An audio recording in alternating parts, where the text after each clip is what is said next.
Imaginemos por un segundo la arquitectura invisible que nos rodea todos los días. No hablo de hormigón, ni de acero, ni de cristal. Hablo de algo muchísimo más omnipresente: el lenguaje. Solemos asumir que las palabras que escuchamos en las noticias, en las aulas o en los debates son simples vehículos para transmitir información. Pero, ¿y si en realidad fueran los ladrillos con los que se construyen y mantienen las estructuras de poder de nuestra sociedad? Hoy vamos a desgranar un marco académico fundamental: la obra del investigador Tuura van Dijk sobre el análisis crítico del discurso. Es una exploración absolutamente fascinante sobre cómo las palabras son mucho, mucho más que simple comunicación. Vale, vamos directos al grano. La pregunta central que mueve todo este trabajo es precisamente esta: ¿cómo construyen poder las palabras? Y ojo, que no es magia, es un mecanismo social muy concreto. El discurso no es un simple decorado de fondo, es una herramienta activa. A través del acceso privilegiado a los medios, la política o la propia academia, los grupos de poder logran dictar qué es normal, qué es aceptable y qué debe quedar en los márgenes. Para entender bien este rompecabezas, vamos a seguir una estructura muy clara. Primero, veremos qué es el ACD. Segundo, el eslabón micro-macro. Tercero, el poder como control. Cuarto, analizaremos el control mental. Y quinto, el discurso y el racismo. Arrancamos con la sección 1. ¿Qué es el ACD? Definiendo el análisis crítico del discurso. Básicamente, el análisis crítico del discurso es un enfoque de investigación que estudia cómo el abuso de poder, el dominio y la desigualdad se practican, se reproducen y a veces se combaten a través del texto y el habla. Y la palabra clave aquí es crítico. Van Dijk deja clarísimo que esta investigación no busca ser neutral ni quedarse al margen frente a las injusticias, o sea, toma partido de forma explícita. Su objetivo es destripar estos mecanismos discursivos precisamente para empoderar a quienes no tienen voz y promover la justicia social. Y fijaos en este detalle, porque argumenta que la propia ciencia es una parte inherente de la estructura social. El discurso académico no vive en una burbuja aislada, está situado en un contexto sociopolítico. Quienes investigan tienen que reconocer el papel que juegan en la sociedad. Es decir, rechaza de plano esa ilusión de que la ciencia puede ser puramente empírica y totalmente libre de valores cuando lo que estamos estudiando son, de hecho, las relaciones humanas y la desigualdad. Pasamos al segundo bloque, el eslabón micro-macro, conectando el discurso con la sociedad.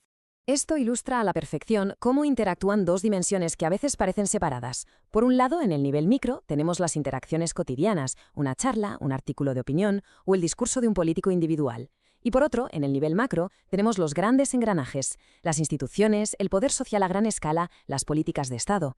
El verdadero reto analítico aquí es entender cómo ese primer nivel alimenta y sostiene al segundo. Van Dijk nos lo resume genial diciendo que, en la realidad social, estos niveles forman un todo unificado. Pongamos un ejemplo. El discurso de un diputado en el Parlamento es un acto micro, hecho por un individuo, pero a la vez es la pieza fundamental de un acto legislativo de nivel macro dentro del Estado. Todo esto funciona porque actuamos como miembros de grupos y compartimos representaciones mentales colectivas. Lo que nos lleva directamente a la sección 3, el poder como control, el acceso al discurso público. En este marco, el poder social se define literalmente como la capacidad de un grupo para controlar las acciones y, sobre todo, las mentes de otros grupos en su propio beneficio. Y para ejercer este control necesitas recursos. Al igual que el dinero o el estatus, el acceso exclusivo a los medios y al discurso público es un recurso escasísimo y súper valioso. Al final del día, quien controla la información controla cómo interpretamos la realidad y, en consecuencia, cómo actuamos. Si miramos esta tabla, el contraste es abismal. Las élites sociales, es decir, jueces, periodistas, académicos, políticos, tienen acceso y control directos sobre los discursos que más influyen. El legal, el mediático, el legislativo. Tienen un alto control. Deciden de qué se habla, quién habla y cómo se aborda. Sin embargo, la inmensa mayoría de la gente común solo ejerce control sobre su charla del día a día con la familia o los amigos. En los grandes debates públicos, su rol es completamente pasivo. Son objetivos que simplemente reciben la información estructurada por las élites. Vamos con la sección 4, analizando el control mental, de la cognición personal a la memoria social. Aquí entramos de lleno en la psicología cognitiva, y es interesantísimo. El proceso va paso a paso. Primero, hay una exposición al discurso. Pongamos leer una noticia.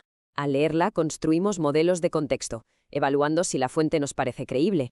Luego actualizamos nuestros propios modelos mentales sobre ese evento en concreto, lo que llamamos la memoria personal. Pero el verdadero jaque mate del control discursivo llega cuando estas ideas cuajan y se convierten en memoria social, actitudes e ideologías generalizadas que comparte toda una cultura. Influir ahí es influir en los cimientos desde los que interpretamos el mundo. Y para lograr esto se usan estrategias discursivas finísimas. Los temas no se eligen al azar, organizan el significado global de la noticia.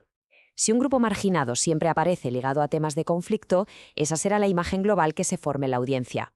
Los esquemas o titulares dictan qué datos saltan a la vista primero, y la retórica, usando metáforas o eufemismos, no cambia los hechos de forma directa, pero guía sutilmente cómo debemos interpretarlos, ya sea minimizando culpas o exagerando peligros.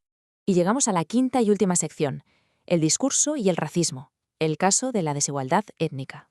Aquí es donde Van Dijk aterriza toda su teoría en un problema real y sangrante, la desigualdad sistémica. Su análisis demuestra que las minorías tienen un acceso casi nulo a las plataformas de las élites. Raramente dirigen los grandes medios o las altas instituciones. Además, las rutinas de los medios suelen retratarlos con menor credibilidad. Y claro, como gran parte del público no tiene fuentes alternativas o un contacto profundo con estos grupos, termina asumiendo estas narrativas sesgadas de la élite como si fueran verdades indiscutibles. El punto clave de todo esto es que el racismo y la desigualdad no se sostienen solo por acciones extremas o aisladas, son un bucle constante. Las representaciones negativas que se comparten a nivel macro, en esa memoria social que mencionábamos antes, sirven para justificar y legitimar las interacciones discriminatorias del día a día, en el nivel micro. Cada titular tendencioso o narrativa parcial en un debate ayuda a mantener en pie, de forma casi invisible, este orden social. Pero ojo, que no todo está perdido. El investigador subraya que el poder dominante nunca es absoluto, siempre hay fisuras. La resistencia aparece cuando los grupos históricamente marginados, a veces apoyados por sectores disidentes dentro de la propia élite, luchan y logran colar su voz en el discurso público. Al garantizar su presencia en los medios o en la educación, difunden representaciones alternativas, y es justo en ese momento cuando se crea un verdadero contrapoder, capaz de desmantelar la influencia hegemónica y reducir la desigualdad. El rigor de este análisis nos invita a despertar, a dejar de ser simples receptores pasivos de información. Nos demuestra el inmenso poder material que tiene el lenguaje para estructurar la jerarquía social, para definir quién importa y quién se queda fuera. Así que después de entender cómo funciona el acceso privilegiado y las estrategias retóricas, la próxima vez que leamos los titulares de mañana, las leyes que se aprueban o las narrativas que damos por lógicas, queda una reflexión inevitable flotando en el aire. ¿Quién controla realmente los discursos que forman nuestra realidad?